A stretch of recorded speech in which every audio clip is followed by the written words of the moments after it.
Welcome friends, Gyanganga YouTube channel પર હું ભાવનાબેન ડાભી આપ સૌનું હાર્દિક સ્વાગત કરું છું. સૌપ્રથમ તો બાળ દોસ્તો, તમને નવા વર્ષના સાલ મુબારક. આજે આપણે 8મા ધોરણના અંગ્રેજી વિષયમાં યુનિટ 1 જેનું નામ છે I will be that any activity 2 a key to heaven એ સમજવા માટે જઈ રહ્યા છીએ. બાળ દોસ્તો, પ્રસ્તુત જે એક્ટિવિટી છે અ કી ટુ હેવન, જેનો અર્થ થાય કે સ્વર્ગની ચાવી, એ શીર્ષક જે છે એની અંદર એક ખૂબ જ રોચક પ્રસંગ વર્ણવેલો છે. અહીંયા આ એક્ટિવિટીની અંદર જે પ્રસંગ વર્ણવ્યો છે એની અંદર વિજયનગરના જે રાજા કૃષ્ણદેવ રાય છે એમના રાજ્યની અંદર એક ઢોંગી સાધુ તેમની પ્રજાને લૂંટવા માટે બેઠો છે. તો એ પ્રસંગમાં એ પ્રજાને તેનાલીરામન, જે તેમના ખાસ મંત્રી છે, તેમણે પોતાની સૂઝબૂઝથી કઈ રીતે એ જે સાધુ છે ઢોંગી એનો પર્દાફાશ કર્યો, એનો આખો પ્રસંગ ખૂબ સરસ રીતે અહીંયા આ એક્ટિવિટી 2ની અંદર આપણી સમક્ષ રજૂ કરાયેલો છે. તો બાળ દોસ્તો, આપણે આ એક્ટિવિટી 2 સમજતા પહેલાં એના અંદર આવતા જે અઘરા શબ્દો છે એને પહેલાં સમજી લઈશું. તો મિનિંગ્સ જોઈએ. કી એટલે ચાવી, પછી હેવન એટલે સ્વર્ગ, કોર્ટ એટલે દરબાર અને કોર્ટિયર એટલે દરબારી, સાઉન્ડ એટલે અવાજ અને ટ્રમ્પિટ એટલે તુરાઈ, એક પ્રકારનું વાજિંદ્ર છે બાળ દોસ્તો તે. પછી ડ્રમ એટલે ઢોલ, મિનિસ્ટર એટલે મંત્રી, ટુ ડિસ્કસ એટલે ચર્ચા કરવી, પ્રોજેક્ટ એટલે યોજના, ગ્રેટ એટલે મહાન, કિંગડમ એટલે રાજ્ય, કેમ્પ એટલે શિબિર અને ટુ પ્રોડ્યુસ એટલે ઉત્પન્ન કરવું. પછી છે કોઈન એટલે સિક્કો, પછી હોલી એશ એટલે પવિત્ર ભસ્મ, ક્યુ એટલે હાર, કતાર, લાઈન આપણે જે કહીએ એ. પછી કીધું છે ટેન્ટ એટલે તંબુ. ટુ ઓફર આ ક્રિયાપદ છે બાળ દોસ્તો, જ્યાં ટુ આગળ લખાવ્યું એ ક્રિયાપદ છે. ટુ ઓફર એટલે આપવું, ધરવું, પ્રસ્તુત કરવું એવો અર્થ થાય. પછી ગોલ્ડ કોઇન્સ એટલે સોનાના સિક્કા, ગ્રેન્સ એટલે અનાજ, ડ્રાય ફ્રૂટ્સ એટલે સૂકો મેવો, ટુ ક્યોર એટલે ઉપચાર કરવો, ઇલનેસ માંદગી, સમ એટલે રકમ, ઇન્ટરેસ્ટિંગ એટલે શું થાય? રસપ્રદ.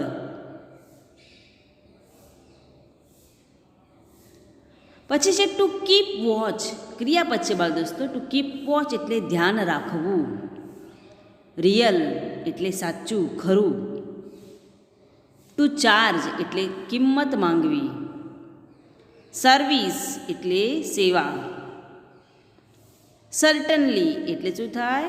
ચોક્કસ. તો બાળ દોસ્તો, હવે આપણે આ activity 2 a key to heaven તેને સમજીએ. અ કી ટુ હેવન મેં હમણાં સમજાયું. કી એટલે ચાવી અને હેવન એટલે સ્વર્ગ. અહીંયા બાજુમાં લખાય છે અ પ્લે, એટલે શું છે? અહીંયા સંવાદ સ્વરૂપે છે, એટલે નાટક સ્વરૂપે અ પ્લે એમ. એમાં આપણે આજે એક્ટિવિટી 2 છે એ 2 સીનની અંદર વિભાજિત થઈ રહી છે, સીન 1 અને સીન 2. આપણે આજના વિડીયોની અંદર સીન 1 સમજવા જઈ રહ્યા છીએ. તો પ્રસંગ પહેલાં શું પરિસ્થિતિ છે એ અહીંયા વર્ણવી છે. શું કીધું છે કે કિંગ્સ કોર્ટ એટલે રાજાનો દરબાર. Tenali Raman, courtier 1 and courtier 2 are waiting for the king.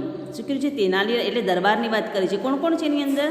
તેનાલીરામન, કોર્ટિયર એટલે દરબારી 1 અને દરબારી 2. આર વેઇટિંગ, શું કરી રહ્યા છે? વેઇટિંગ એટલે રાહ જોઈ રહ્યા છે. ફોર ધ કિંગ, રાજાની રાહ જોઈ રહ્યા છે. There is a sound of a trumpets and drums. શું થયો? અવાજ સંભળાયો છે નો. ડ્રમ એટલે ઢોલ અને ટ્રમ્પિટ એટલે શું કીધું આપણે? તુરઈ.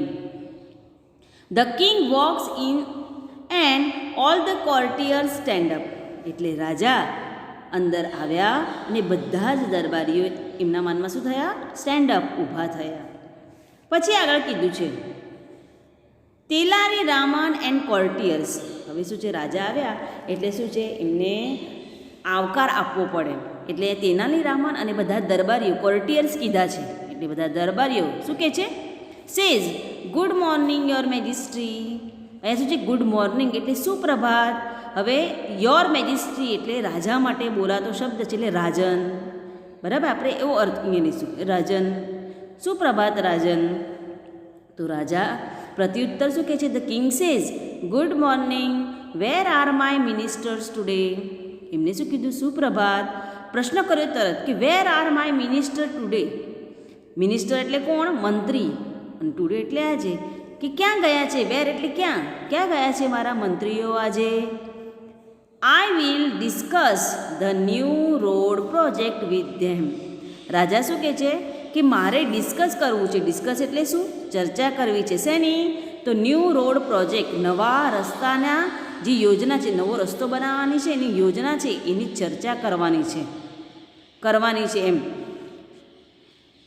તો કોર્ટિયર 2 જે છે એ શું કહે છે, says, courtier 2 says your majesty a great sadhu is in our kingdom this day.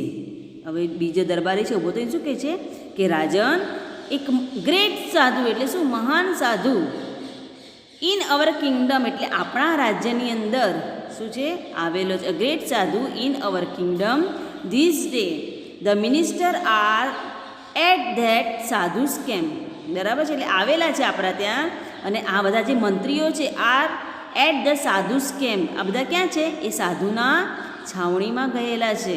એટલે રાજાએ પહેલાં પ્રશ્ન પૂછ્યો કે આપણા મંત્રીઓ આજે ક્યાં છે, મારે નવો રસ્તો બનાવવાનો છે એની યોજનાની ચર્ચા કરવાની છે તેમની સાથે. ત્યારે કોર્ટિયર 2 જવાબમાં કહે છે કે એક મહાન સંત આ દિવસોમાં આપણા રાજ્યમાં આવ્યા છે, તો આપણા જે મંત્રીઓ છે એ સાધુની છાવણીમાં ગયેલા છે. તો હવે રાજા કહે છે, ધ કિંગ સેઝ અ સાધુ, અ ગ્રેટ સાધુ. Who is this sadhu. હવે રાજાને તો નવાઈ લાગી કે સાધુ, મહાન સાધુ, હુ ઇઝ ધીસ સાધુ એટલે કોણ છે આ સાધુ. I don't know anything about him. રાજા શું કહે છે, આઈ ડોન્ટ નો. બરાબર, નો એટલે જાણવું, ડોન્ટ નો એટલે હું કશું જાણતો નથી, એનીથિંગ એટલે કાંઈ પણ, એટલે હું કાંઈ પણ જાણતો નથી. અબાઉટ એટલે ના વિષય, હિમ એટલે તેના, કોના વિષયની વાત છે આ, તો એ સાધુ વિષયના. તો રાજા શું કહે છે કે I don't know anything about him, હું તેમના વિશે કશું જ જાણતો નથી. Do you know something Raman. તો રાજા શું કરે છે, રામનને કહે છે, ડુ યુ નો, શું તું જાણે છે કંઈક રામન. એટલે એ રામનને પ્રશ્ન કરે છે રાજા. તો હવે રામન પ્રત્યુત્તર આપે છે. Raman says your majesty I heard about this સાધુ. રામન શું જવાબ આપે છે કે રાજન, આઈ હર્ડ એટલે સાંભળ્યું છે, અબાઉટ ધીસ સાધુ, મેં આ સાધુ વિશે સાંભળ્યું છે. હી કમ્સ ફ્રોમ ધ હિમાલયાસ. તે હિમાલયમાંથી આવેલા છે. He can produce coins, Holi ash and fruits from the air. એટલે રામને શું છે, સાંભળ્યું જ છે. તો એના પરથી એ શું કહે છે કે તે હિમાલયમાંથી આવ્યા છે, અને હી કેન પ્રોડ્યુસ એટલે ઉત્પન્ન કરવું. શું છે, ઉત્પન્ન કરી શકે છે. શું, કોઇન્સ એટલે સિક્કા, હોલી એશ એટલે શું છે, પવિત્ર ભસ્મ, એન્ડ ફ્રૂટ્સ અને ફળ ફ્રોમ ધ એર, તે હવામાં એમ કે ઉત્પન્ન કરે છે. શું ઉત્પન્ન કરે છે, સિક્કા, પવિત્ર ભસ્મ અને ફળો. તો આ રીતે રામન જવાબ આપે છે રાજાને કે મેં સાંભળ્યું છે એમના વિશે આ બાબત. તો કોર્ટિયર 1 શું કહે છે, કોર્ટિયર 1 says and there is a long Q of a people in front of his tent every day. હવે કોર્ટિયર 1 એ પણ કંઈક જાણતો હશે એટલે ઊભો થઈને શું કહે છે, and there is a long queue એટલે લાંબી કતાર. કોની, ઓફ પીપલ લોકોની લાંબી કતાર. ઇન ફ્રન્ટ ઓફ એટલે ની સામે, તો કોની સામે, ઓફ હિઝ ટેન્ટ એટલે તંબુ. તો અને એવરીડે એટલે દરરોજ. શું કીધું છે, અને તેના તંબુની સામે દરરોજ લોકોની લાંબી કતાર લાગેલી હોય છે, એવું કહે છે કોર્ટિયર 1. દે ઓફર હિમ ગોલ્ડ કોઇન્સ. હવે આ લોકો, દે એટલે કોણ? લોકો, એ પ્રજા. દે ઓફર, તેઓ શું છે? ધરે છે અથવા આપે છે. ઓફર હિમ એટલે પેલા સાધુને, તેઓ સાધુને ગોલ્ડ કોઇન્સ એટલે સોનાના સિક્કાઓ, ક્લોથ્સ એટલે કપડાં, એનિમલ્સ એટલે એમના પશુઓ, ગ્રેન્સ એટલે શું થાય એનો અર્થ હમણાં જ આપણે સમજ્યા, એટલે અનાજ, વેજીટેબલ્સ શાકભાજી, એન્ડ ડ્રાય ફ્રૂટ્સ એટલે સૂકો મેવો. એટલે શું અર્થ થયો વાક્યનો? કે તેઓ એટલે કોણ? તેઓ તેમને સોનાના સિક્કા, કપડાં, પશુ, અનાજ, શાકભાજી અને સૂકો મેવો ધરે છે અથવા એમની સામે પ્રસ્તુત કરે છે. તો અહીંયા આગળ આ બધી બાબતની એમને શું છે? ફક્ત રાજાને માહિતગાર કરવામાં આવ્યું છે કે આ રીતે આ જે સાધુ છે એનું આપણા રાજ્યની અંદર આ પ્રમાણે કામકાજ ચાલી રહ્યું છે. તો હવે કોર્ટિયર 2 ઊભો થઈને કહે છે, courtier 2 says he can cure any illness by Pooja.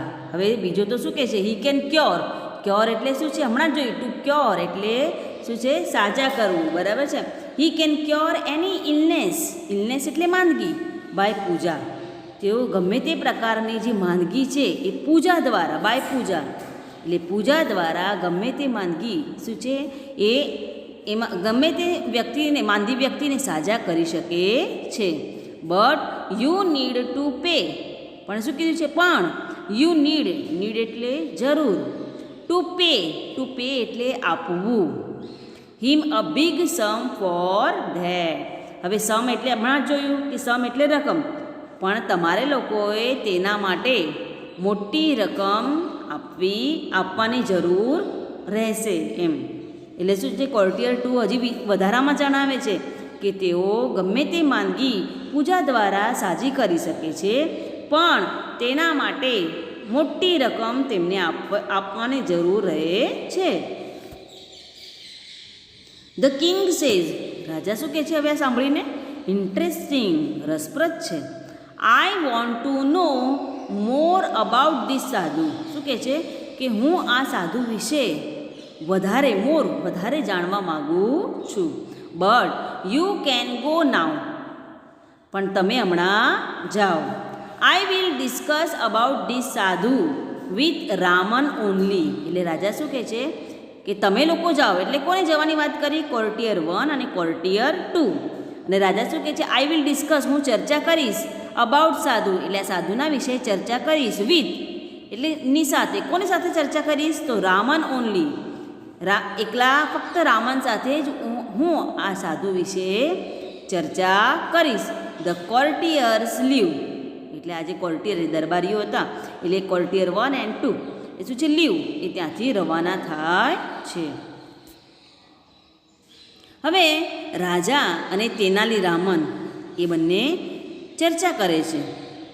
The king says Raman what do you think. રાજા કહે છે કે રામન તારો શું વિચાર છે અથવા તારો શું મત છે? ઇઝ હી અ રિયલ સાધુ. રિયલ એટલે સાચો અથવા ખરો. પ્રશ્ન કરે છે રાજા કે શું તે સાચો ખરો સાધુ છે? તો good sadhus never charge money for their service. રાજા શું કહે છે? કે સારા સાધુઓ જે હોય છે, નેવર એટલે કદી પણ, અને ચાર્જ એટલે શું? એ પૈસા લેવા એમ. Money, charge money for their service. Their એટલે તેમની અને સર્વિસ એટલે સેવા. એટલે રાજા શું કહે છે? કે જે સારા સાધુ હોય છે તેઓ ક્યારે પણ તેમની સેવા માટે પૈસા લેતા નથી. We need to keep watch on this સાધુ. અહીંયા શું કર્યું છે? ફરી આવ્યો નીડ શબ્દ. નીડ એટલે જરૂર હોવી, અને ટુ કીપ વોચ એટલે હમણાં જ શબ્દોના અર્થમાં આપણે જોયું. ટુ કીપ વોચ એટલે શું છે? ધ્યાન રાખવાની અથવા એમને જોવાની. એટલે શું કહે છે?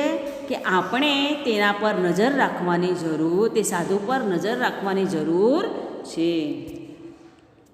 તો રામન જવાબમાં કહે છે યસ યોર મેજેસ્ટી. કે હા રાજન, I too feel something is wrong. શું કહે છે? આઈ ટુ ફીલ એટલે હું, ટુનો અર્થ થાય પણ અથવા સુદ્ધા, અને ફીલ એટલે અનુભવવું. સમથિંગ એટલે કંઈક, is wrong, something is wrong એટલે કંઈક ખોટું થઈ રહ્યું છે તે મને પણ અનુભવાય છે, મને સુદ્ધા અનુભવાય છે. કે રાજા કહે છે કે પોતાના વિચાર રજૂ કરે છે કે શું એ સાચા સાધુ હશે, રિયલ સાધુ હશે? કારણ કે જે સાચો સાધુ હોય એ પોતાની સેવા માટે ક્યારે પણ એ શું છે એ પૈસા લોકો જોડેથી લેતો નથી. માટે આપણે શું છે આ સાધુ પર નજર રાખવાની જરૂર છે. અને રામન શું કહે છે પછી એના જવાબમાં કે હા રાજન, હું પણ તેવું જ હું પણ શું છે એ જ અનુભવી રહ્યું છું કે કંઈક ખોટું થઈ રહ્યું છે. તો હવે રાજા શું કહે છે? રાજા the king says Raman go to his camp, કે જા તેની છાવણી છે ત્યાં જા, and find out more about this sadhu. હવે રાજા રામનને આદેશ કરે છે, શું કહે છે કે ગો ટુ હિઝ કેમ્પ, એની જે છાવણી છે ત્યાં જા, એન્ડ ફાઇન્ડ આઉટ શોધી કાઢ, મોર અબાઉટ ધીસ સાધુ, આ સાધુ વિશે વધારે માહિતી તું મેળવીને લાવ. તો રાવણ કહે છે સર્ટનલી સર, કે ચોક્કસ રાજન, એમ સાહેબ ચોક્કસપણે. તો બાળ દોસ્તો સીન 1ની અંદર આપણે આજે છે એ સમજ્યા કે સીન 1ની અંદર જે પરિસ્થિતિ છે એનાથી રાજા માહિતગાર થયેલા છે અને રામન સાથે શું કરી છે એમને ચર્ચા કરેલી છે.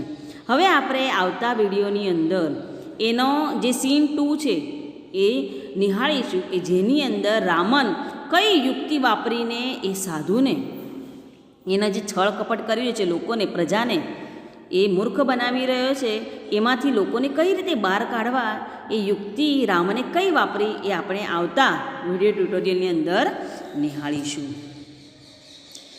સારું, ત્યારે વિદ્યાર્થી મિત્રો આજનો આ વિડીયો ટ્યુટોરિયલ અહીંયા જ પૂર્ણ કરીએ છીએ. નવા વિડીયો સાથે ફરી મળીશું. સૌને અસ્તુ. જય હિન્દ, જય ભારત.